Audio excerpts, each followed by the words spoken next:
This will be the third episode for the fourth season of Uniquely Made Radio. I'm here with my business bestie and good friend, and we're going to just be catching up. She's going to tell us what's new, what's happened since the last time we talked to her, any new projects she has going on, and just give us a feel of what's next. How are you? I'm good. How are you? I'm good. I'm good. First, I want to congratulate you because you graduated with your bachelor's degree in interdisciplinary studies, right? How was that? Like, what was your motivation? Well, for having that as your field of study. Well, when I signed up, I originally signed up for a business degree, but after talking to an advisor and telling her what I wanted to do it for, which was to help me in what I'm already doing with services by Whitney A, she recommended that I get into disciplinary studies. So I did. Okay, so what's the most rewarding part about going on that journey of studying and studies? I think because it was something that you can like pick your classes and what will work for you, it made it so I could make it more relatable to what was already happening in my everyday life and what I needed to know. I think that was really rewarding. And taking classes like child maltreatment or religious type of studies and something that I'm interested in. Rewarding. So we know that as adults, we have a lot going on just every single day. So how was it balancing everyday life while in school with your responsibilities? What kept you motivated during like the challenging moments of school, everyday life, and just dealing with everything that you deal with? There was a couple of different times that was like, okay, man, this is hard. I'm a first year student, so when things I didn't know popped up, like um, even towards the end doing the thesis, I don't know anyone who's ever done that before. Mhm. So figuring out what I was gonna write about, how long it has to be, and what needs to be in there was kind of like Google, trying to figure out what I should and shouldn't put in it. But before that, and like, okay, you're not getting the grades that you're wanting to get, or something else personal made you forget a due date, and now you're, facing the consequences. I think in those times, again, being a first year student and not really having someone to be like, hey, so what did you do when this happened? You kind of learn you have to find your own discipline. Be like, Yeah. okay, this is something that I want to do. Revisit why you're doing what you're doing. Because there were some times that I was like, I don't know if I can do this. Yeah. While I was in school, I wasn't just in school. I was um, doing the training for becoming a foster parent. At one period, I was pursuing driving Mhm. and going to those classes while being a full-time student, and it was hard. But I had to find my own discipline and motivation.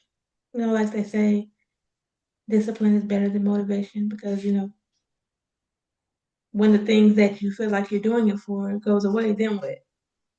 Yeah. I think I learned that was the biggest lesson.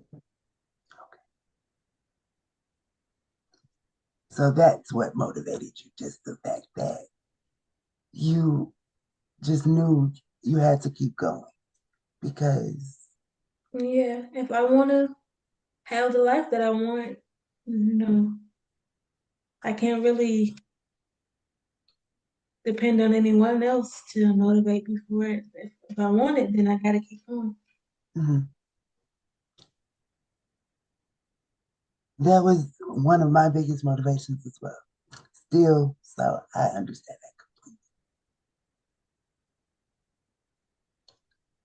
that. Okay. You've also recently stepped into a beautiful new chapter. You spoke on it briefly in your last answer of fostering and motherhood. How has this experience impacted your perspective on your life and purpose? Because you are a foster mother now. Mm, It hasn't changed my perspective on my life that much, Mhm, but my perspective on like the world and how things work, and maybe a little bit as far as self control. Um, when you have a responsibility outside of yourself, even like going back to what you were saying, what motivates me to continue and whatnot. mhm, When I'm having a bad day, I can't just be like, okay, well, I'm just going to sit in bed all day anymore because I have right. to be there for another individual. Yeah, pretty much that. I don't know if that answers the question of that. Yeah, that answers it because it's like you said, it's not so much just you anymore. You're doing trying to make sure that your child has and sees his parent or basically not give up Yeah, and and that's not, you know, just let life and everything that comes with it, yeah, keep you get what I'm saying, right? Like, yeah. Just I mean, being an example. Even apart from that, I mean, you have to make sure someone else is eating, someone else is dressed, or what have you. Or if they need someone to talk to when they're going through something else, you have to kind of put yourself aside. And that's both hard and helpful because had that not been a responsibility, then I probably would be, just in the bed sulking about certain things. But it's motivation for me outside of myself. so not only are you basically it's a motivation to continue being who you authentically are every day, but just not allowing the obstacles and the challenges that come up give you, or as you put it, give you a reason to shut the world out. And There is, I don't know if it's his, but there is something that someone I really admire says has said a lot that would pretty much sum it up, and it's discipline should be demonstrated, not implemented. mm, And so, if I want to be an example of, hey, the challenges that you have shouldn't put you at a standstill to where you just stop and don't pursue what you want out of life. I can show them better than I can tell them. this is question 4. How do you see your degree and your role as a mother and foster parent working hand in hand to shape the future you're building for yourself and your family? Well, kind of going into something I just mentioned, since it's a help for me, it's a ruler, so to speak, for me to be like, okay, I can just act out of my own emotion or anything anymore, or I shouldn't. It helps to bring that discipline into things I want to do for the community with the Unleash program. Or one thing I'll say too, again, being that example, I'm not if I don't have to, I'm not a like, come up to someone, hey, how you doing? And conversations and, hey, I want to ask you, would you want to do this for me in this position for an event? I'm not really. I don't like the word shy. I'm just not very extroverted. Mm, But again, if I want to be an example of, okay, making friends and um yeah, pretty much making friends and allocating for yourself. then that's something I need to start doing more of. And so I have. So it's helped me with that. And I already have a heart for community and whatnot. So it does go hand in hand. Being able to see the things that are done through the Unleashed program. They shake hands. You do give a great example of how your passion and what you do, like, I really feel like you're the best example of that. How your passion for community and people and your purpose in life has really just came full circle and become this awesome work of art that you do every day. Yeah, I just thought of something else. I'm also not, and you know this about me, I'm not very forthcoming with what I'm going through or just talking about hard stuff openly. I mean, it's not that I don't talk to people about it, but I'm not going, I'm not quick to. Mhm. But I've learned to, going back to the discipline thing and being an example, I've learned to share, because that is an example. Like, hey, I'm feeling like this, but I have to get this done. I went through a health, I don't know if I would call it a scare, but I don't know what else to call it, a couple of months ago. And I couldn't hide it. I needed to take breaks and whatnot. And and that's usually something that I'm not forthcoming about. Mhm. I'm usually like, oh, I'm good, and I'm handling it behind closed doors myself. It's very Yeah, me and God. I'm like that as well. But with children around or young people around, I have to be like, hey, this is what's going on,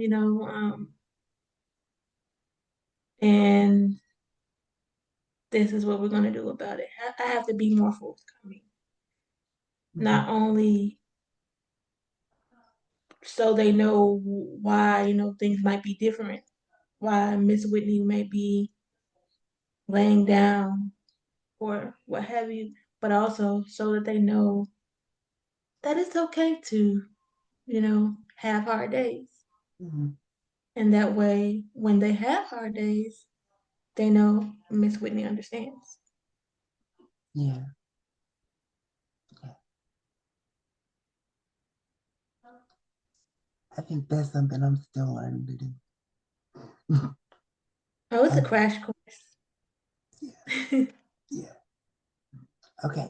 So looking ahead, what are some of the goals or projects you're excited to pursue next, both professionally and personally? I'm a very ambitious person. Like a bazillion things just went through my head. Um, I do want to pursue a master's degree, Yay, actually, that's exciting. um, because I want to, and is it LSCW? Because I don't want the Unleash program to be merely events. I want it to be a 501(c)(3), Mhm. and I want to offer a different kind of help than, of course, the indirectly seeing different um, perspectives at events is helpful.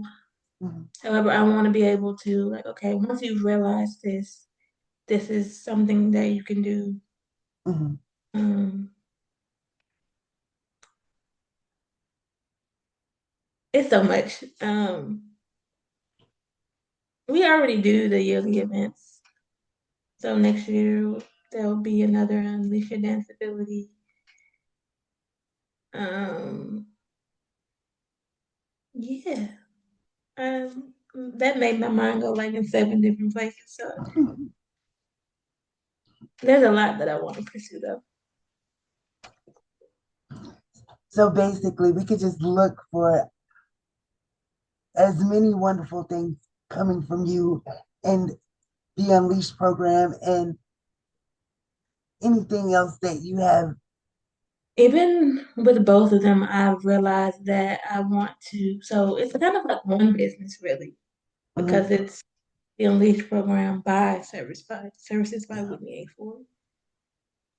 So even that's a resource of like, okay, you come through and you're seeking a job, but I want it to be not just that resource. So that's why I want to pursue the LSCW. So it's like, okay, if you need help with something mental health related or what have you, I'm working on putting together a board so that that's more wide scoped. Because when you said that, my first thought was she's going into classes. She, she wants to offer classes or maybe some form of support Workshops, groups. maybe, which I guess that's kind of the same thing, but Yeah, just sounds different. yeah. So that was my first thought when you were like, Hmm. "Yeah, that's great. I can't wait to see it." I'm Yeah, getting slowly but excited. sure. Yeah, so excited for you. Okay, so this is the last question, and This was quick. it was real quick, but we could draw it out. It's up to you. Um, for others who are balancing education, personal growth, and family, what words of encouragement or advice would you like to share? Balance is key, and it's hard. You have to. Something I said in another interview a couple of years ago. I don't remember what the question was, but the biggest issue we face when facing adversity is facing the adversity. Yeah, And that would answer pretty much all the questions that we talked about today because I think when we're trying to balance things, when we have new changes coming into our lives and these things come up, we try to like rush past them. mm, But what would be more, I'm drawing a blank, what would help more is to face it and understand it mm, so that you're you're more understanding of how to remove it yeah, instead of just like, okay, let's push it under the rug. Let's because we just need to move on to the next step. It's gonna come back up. yeah. I agree. I really agree because I know for me, when I was in school, balancing family, school, and everything that my little brain allows me to want to do every single day, it was like, okay, you said you wanted to do this. You can do this.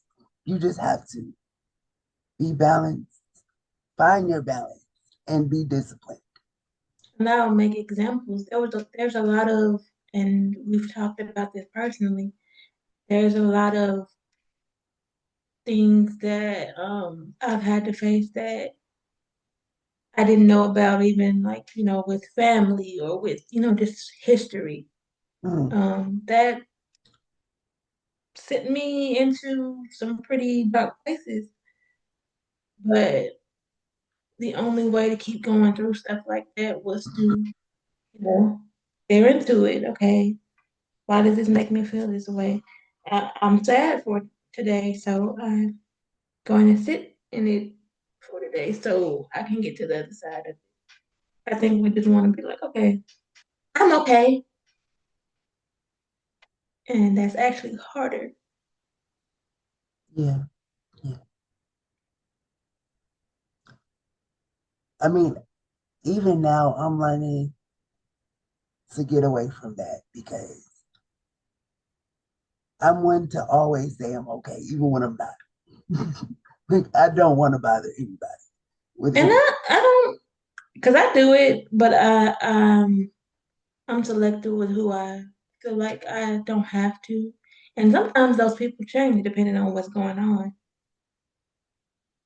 So I don't think that's necessarily wrong. And that's a new thing I've learned to sort of stop beating myself up over Mm, because in some instances that's just wisdom. yeah, Um, some things the person asking may not be able to grasp. yeah, So it's not that you need to just go and tell everybody what's going on, but you need to be honest with yourself. yeah. That's what, over the last couple of months, that's what I've learned. And it's honestly, it's helped a lot. Like, I will have to say that learning that has brought me to a space of inner peace. Because now that I can honestly say, okay, Tiffany, you're not okay. Like, you have to figure out what's causing this and deal Because with it when it's happening. So that, even sorry, go ahead, go ahead. 'cause even with the like not telling people if you're not okay and stuff like that. I didn't watch the full interview, but I saw a clip of I believe it was Sarah Jakes Roberts saying she doesn't share, how did she put it? She doesn't talk about open wounds. Yeah, And I love that she put it into words because that's something I've been trying to figure out how to say. I like, especially depending on what the wound is. Like I don't I don't want to talk about certain things and then get more into it and now yeah, I'm dealing with it longer.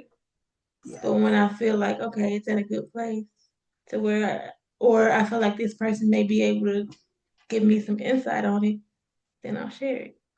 yeah, And I definitely. don't think anything is wrong with that. It's not because at times you do need time to handle and process what's going on yourself before having to like talk about it with people. Because there are people that are solution based. And Yeah. when you tell them something, they want to find a solution right away instead of just allowing you to feel it, process it, and deal with it Yeah. in your way. So I totally agree with if it's an open wound, don't talk about it until you know that you are in a place where it doesn't really hurt as much or it doesn't affect you as much, I should say, and where you're able to receive, if you want to receive opinions or advice from other people. Because some people, they just want to get to the solution. Like, Yeah. okay, you got this problem, this happened. How are we going to fix it? I don't need to fix it right away. I just need you to, you know, hear me Yeah. out, listen, be there. So I get it. So with we talked about things coming up. Yes, The things coming up. it starts October 1st.